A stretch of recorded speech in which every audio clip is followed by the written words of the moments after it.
And we'll start with Solai. I'm just going to move a little bit forward so I can see you. Solai, tell us what a venture capitalist does and how are they different from an angel investor? Sure. Hi, everyone. It's really, really great to be here. I would describe a venture capital investor as, a professional investor, and they tend to invest in companies often that are high growth, often enabled by technology, and in exchange for investing in your company, they receive equity in your company. So essentially, they're buying shares in your company and becoming a partner in the growth of that business. A venture capitalist typically works for a firm, and so a firm will pool funds from a whole lot of other investors, and they're called limited partners. They invest in the fund, and then venture capital investors who work at the firm are then investing that money on behalf of those investors. So you've got investors and then other investors. Versus an angel investor, they're typically high net worth individuals, but they could be your family and friends, and they're investing their own money. So there's that difference. But essentially, they're both the same in that they're investing in your company in exchange for shares. Now, you did nut this out visually for us in a beautiful slide. So Gavin and Russ, could you pull up Solai's slide? Look at this. She drew this for us. So all the different types of investment and the different stages are down the bottom. And you've got, I've heard of family and friends as investors. In fact, Panos gave us a great example. He had family and friends, and you've added fools. Yes. To family friends. That's actually a technical investment term. Is that right? Yeah, it's called the FFF round, which is the family, friends and fools rounds. It's kind of a tongue-in-cheek, but it's typically at that very early stage, potentially you're going to your family and your friends who know you best. Maybe you're just at the idea stage. And so we joke that's often when the fools come in as well, because they may not be the professional investors. And then, so I've got this is going across time and where different investors may come over time. And then that line that I tried to free draw is kind of what cash flow looks like. So at the beginning, you're probably spending more money than is coming into the business. So it's a down. This is a J curve. This is also a technical term. And then as money starts coming in to the business, potentially you may bootstrap at the beginning. So that's where you don't take any investment on. Potentially that's when you're using revenue that you're generating for the company, or you're using your savings, which if you can, that's great as well. Because I think Panos did say a lot of things that I wanted to say as well. So I think that was great. That you want to be really careful who you bring on board, because it's a really long-term relationship. So as money comes in, both either from the revenue or investment, that may catalyse what you're going to build and the product or the service, and that's how more cash flow will come in. And so hopefully you will, this is all things being equal, you'll roll out the business, you'll scale it, you'll expand it, and go into a sense of scale of maturity as well. Ultimately, remember, when you do take on an investor, they're expecting a return. So it's not a charity. And so that's why at the end there, I've got the exit. That's also another technical term of what people are expecting, which is a return on their capital. I've put money in, I expect more money to come out. But typically with venture capital businesses, they are high risk and high growth, so it may go to zero. So bankruptcy is one of the possibilities. But about 80% of venture businesses exit either via M&A. So essentially, that's a merger or acquisition, so they're bought by someone bigger. Very few actually IPO, and what we mean by IPO is list on the public market, like the ASX or the NASDAQ. So it's a lot of information, so I thought graphically that might be the best way to share that, and I understand this will be shared tomorrow. Yes, we've got it in the room for the Accelerate scholars, but this is a cracker slide, one of the best depictions of how the money flows. So feel free to take a photo. But I wanted to ask you, for those people who do end up with the fizzing ideas that Annabelle's hoping is prompted by today, what should an entrepreneur or a would-be entrepreneur think about when they're seeking funding? What are the top things? I think there was another panellist who was talking about, I think it was Panos, being really deliberate and thoughtful about why you want to go for investment as well, because it often, that relationship between the investor and you as an owner outlives a lot of marriages. It's also very, very difficult to get rid of your investor. It's easier to get rid of your co-founder, which I'm sure you two can discuss at some point. But it's much more difficult to get rid of your investor. And so establishing that relationship is quite important. The other thing is being really intentional as to why you need the capital as well. What is it that you actually want to unlock? Because could there be other ways that you could unlock that?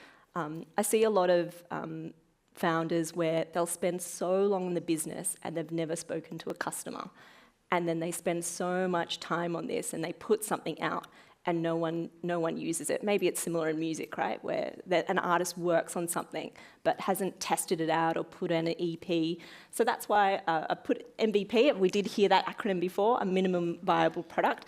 Getting your product out as soon as you can to test it out and start to iterate it, because what you put out first, I'm sure you two will share with us, what you put out initially is not what the product is today. Well, that's a lovely segue to these two, the Kradolfers. We'll start with you, Ricky. Sure. Tell us about Amplify Music Education. How did you identify the need for it? Sure.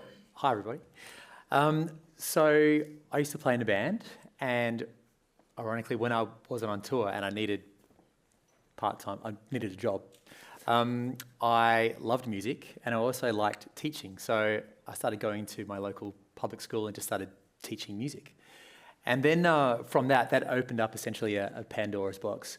I won't go into too much about education, but one thing that's probably worth contextualising and knowing is that within every curriculum within our state, so our education is state-based, within our curriculum, music is a core and importantly compulsory part of a state curriculum.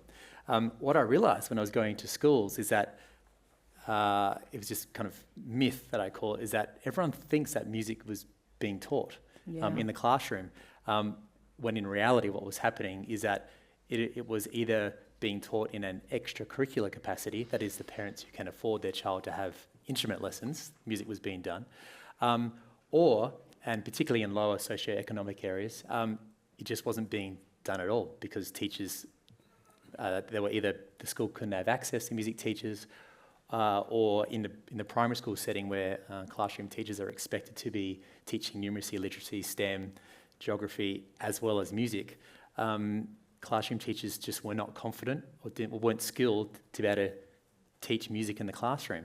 So what happens is that music just doesn't get taught. So as a teacher going in and teaching music in school, I could see how much kids were loving it and engaging with it, and I guess the wonderful benefits it was giving the students in the classroom. So number one, we wanted to find a way to be able to scale it so that it could go into every school and provide essentially a solution that was music lessons in every classroom so that every child gets to experience it. And so, we did a little bit of research and realised that this wasn't just something that was apparent in a few schools, it was statewide and actually was across the whole country. And as now we realise it's across the world, is that music is a really undervalued and it's something that is not being delivered properly in primary schools. So that was the need that we saw. So our solution was to create something that was really easy and allowed any teacher who was not, didn't rely on that teacher having to be musical or having to have gone to the conservatorium or a trained musician to be able to deliver music in the classroom. Yeah. So just like a teacher would teach numeracy or literacy in the classroom, we would then allow them and upskill them and empower them to teach music in the classroom in the primary school setting, so that no matter where that school was... You've brought a demo for us. I think we have. Yeah. Gavin and Russ, can we just show the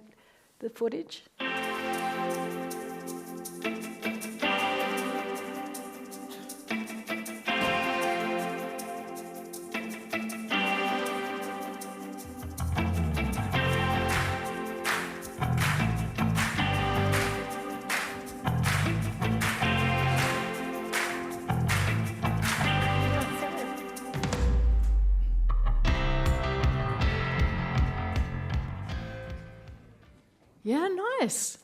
That's really good. All right. Yeah, So, cool. So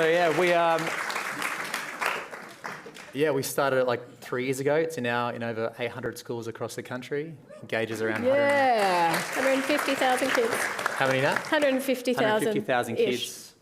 And importantly, a whole bunch of amazing classroom teachers who would never consider themselves musical or previously confident in teaching music, who are now delivering really quality, amazing music lessons in their classroom. and you're pushing into the US market too, which we'll get to. But Nat, one of the things I think is really clever about how you set up your business was your business structure. You have to create the right business structure. Solai's all over this.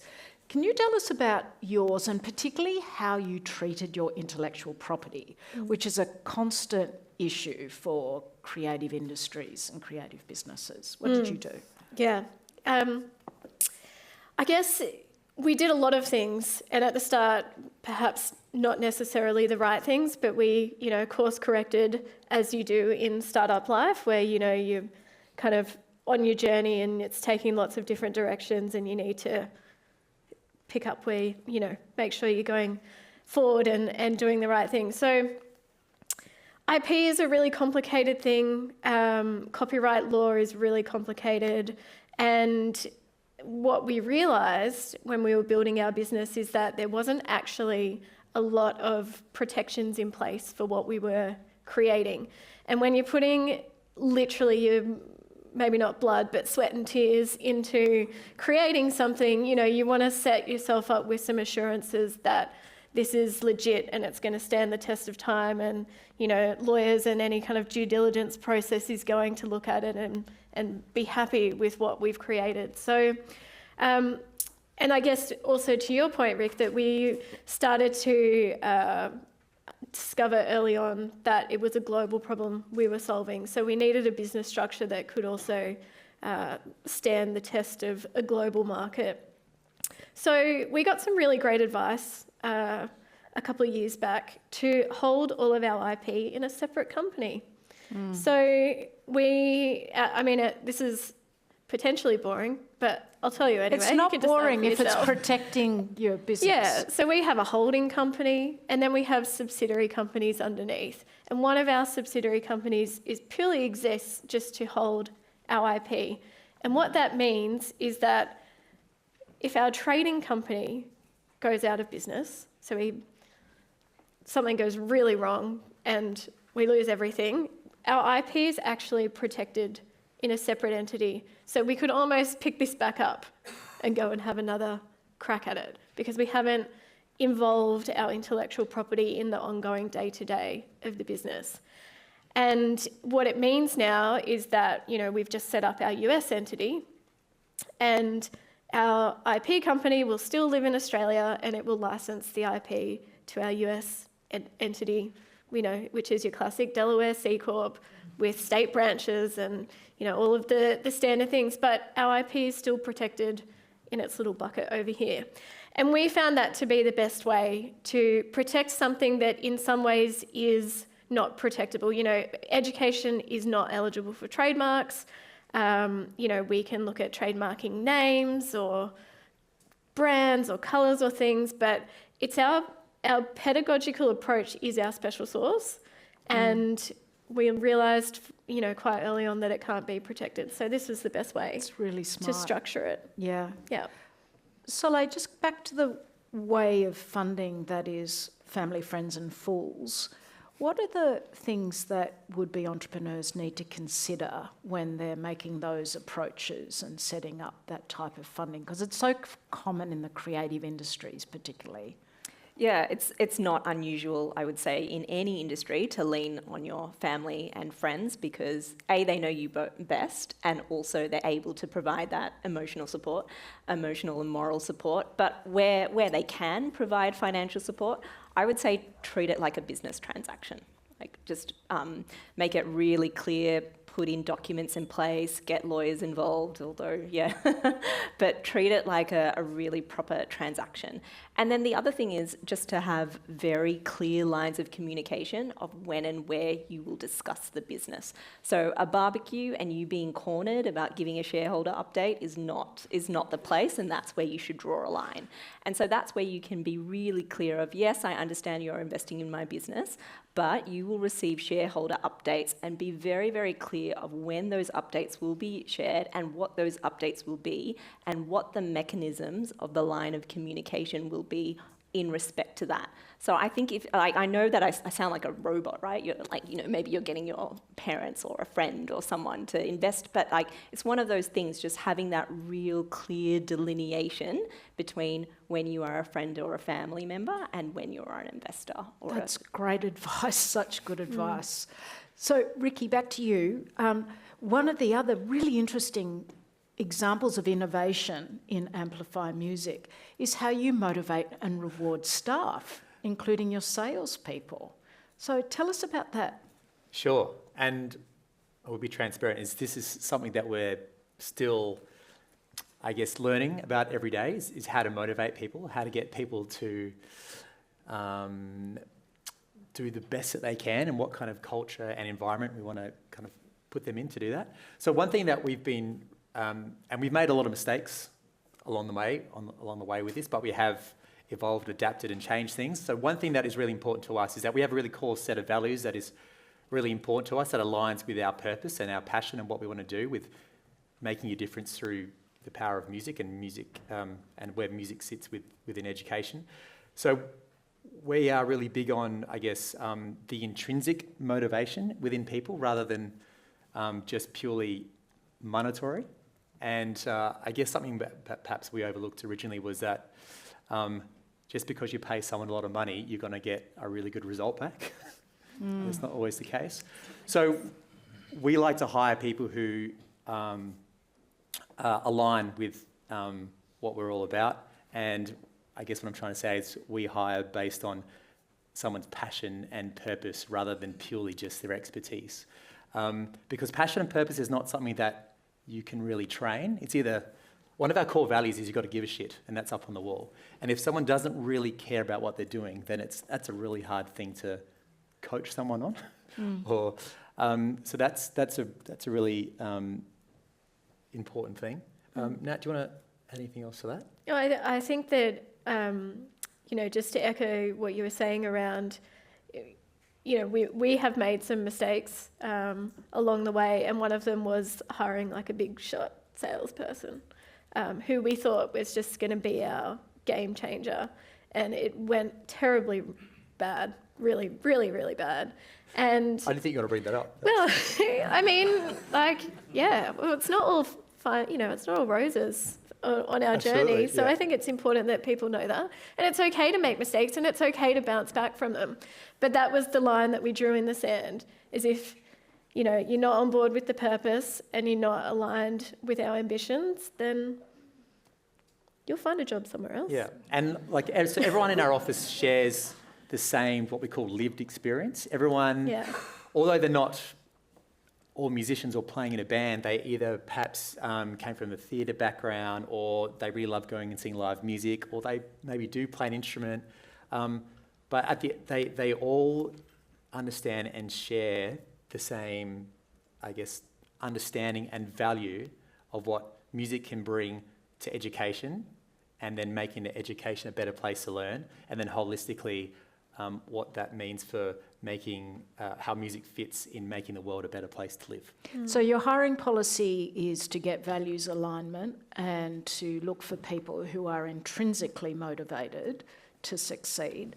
What's the practical way you actually execute on that? Yeah, I mean, just a tidbit from a meeting I had last week with a VC person, in that we were discussing the growth, and our growth, particularly in the K-12 public school space, is very good and has been really rapid. And he was saying kind of how, so I think the question before was, is there a shortcut? And he was implying that we had found some kind of magical way to get schools to buy our product. And he was like, so, how have you done this? Basically implying that we had done some kind of good, crazy innovation to unlock this schooling audience. But I said it's almost reverse innovation in we've just gone really back to basics. And, we do a lot of calling. We do a lot of emailing. We go to so many conferences. We value relationship selling. And none of this is new. Yeah. No, it's actually quite old school. We don't do big search marketing campaigns. We don't spend tens of thousands of dollars on social media. We go to conferences, we shake people's hands, we look them in the eye and we say, how are you teaching music at your school? Yeah. And it goes from there. It's And just then, that elbow and then watch grease. them crumble when they realise they don't teach music. Yeah. And then I swoop in. Oh, so you and we're use- like, you need Amplify. Got it. You use guilt. That's it. Okay, so you have been successful securing some investment from Sony. So continuing this back to basics theme, Nat, maybe you kick off. What were the tools you used to convince them that Amplify was a great investment? So I guess just the theme of today, deliberate investment, it's popping up. It was a very deliberate choice of ours to go and ask Sony for cash. We knew we needed a music business on board, and we knew we needed a global music business on board because we knew the problem wasn't just in Australia. So what did we do? We made a prototype.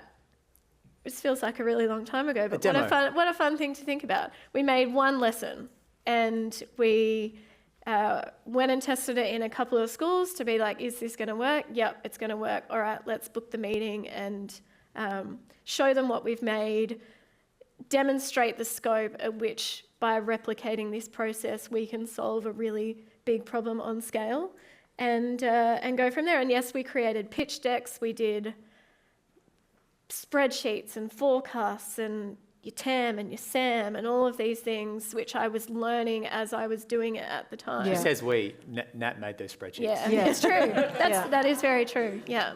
I speak spreadsheet, you speak music.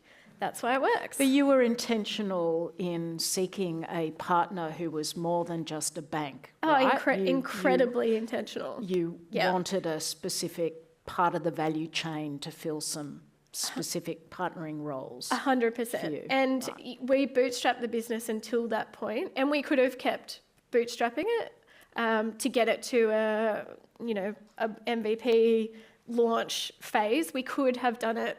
I mean, it would have been a bit of a stretch. It might not have been as good, but we could have done it without investment. But we knew we wanted that, not so much in that moment, but we knew we wanted it to be a journey and a partnership over a longer period of time to see us expand. Yeah. It also played into our purpose of that we are really aware that what's happening in primary schools with music is going to feed into high schools, which feeds out into society, which I guess what we're trying to say is what we're doing is not just for the good of what's happening in primary school, it's for the future health of the music industry. So it's going to, what we like to think, is help live music and help festivals and help record labels. And it's we wanted to be part of that synergy because we did feel that, for a while, that education and music industry were two separate working So you're beasts. a purpose-led company as well.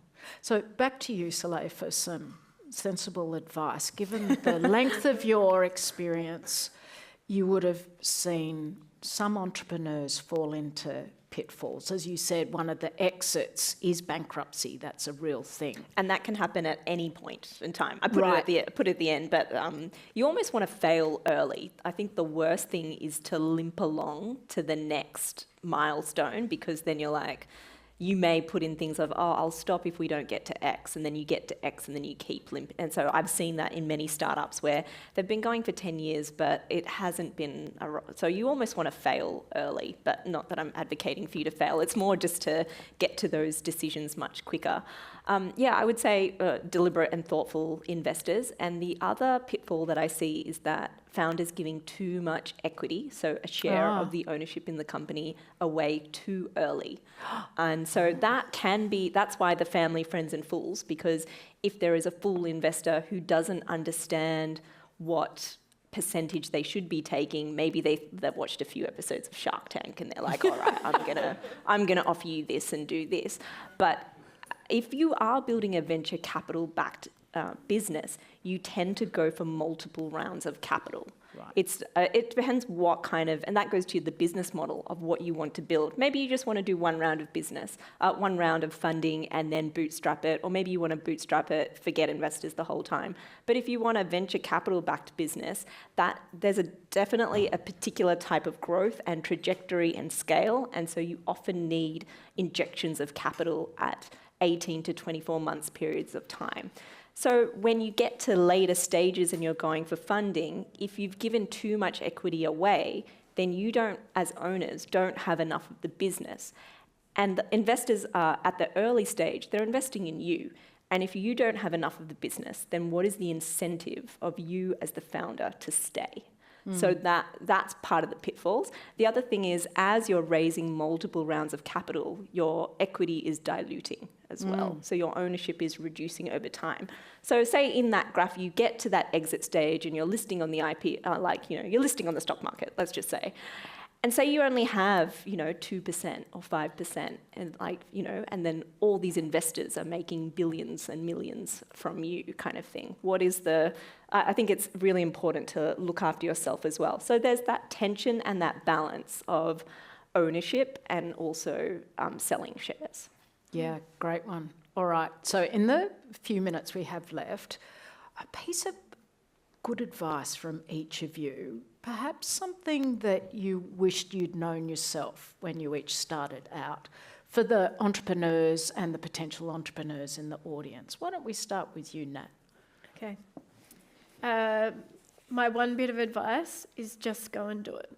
If you feel like you have an idea and you haven't stopped thinking about it, you keep wanting to talk about it, keeps you awake at night, that is all of your signals to say, all right, I'm going to do it. And it's scary, it's daunting, it's all of those things, but if you just go step by step, what does my product look like? Who is my market? I'll go talk to my market and see if a product like this could work, then things will start to happen. But the longer you sit there with this idea inside of you, the longer it's going to take, or someone might come in and do it first. So back yourself and surround yourself with people who will back you as well. But just go and do it. Oh, that was like 3 bits of advice. Very good. Very good. Sorry. Rick, what would you say to your younger self? What would you want to know now? Echoing a little bit what Nat just said, is that just follow your gut and just do it if you feel like it's the right thing. It's kind of like when you listen to a song and you're not quite sure why you like it, but it's connecting with you in some way, there's a good chance it's going to connect with other people. The other one is to really understand your skill set and your purpose and what are you really good at, but then importantly understand what you're not good at and make sure you surround yourself with people who are better at that than you. Music spreadsheets. Here. Yeah, that's why great. it works. Yeah, Yeah. they're the 2 main things. Yeah. Solai.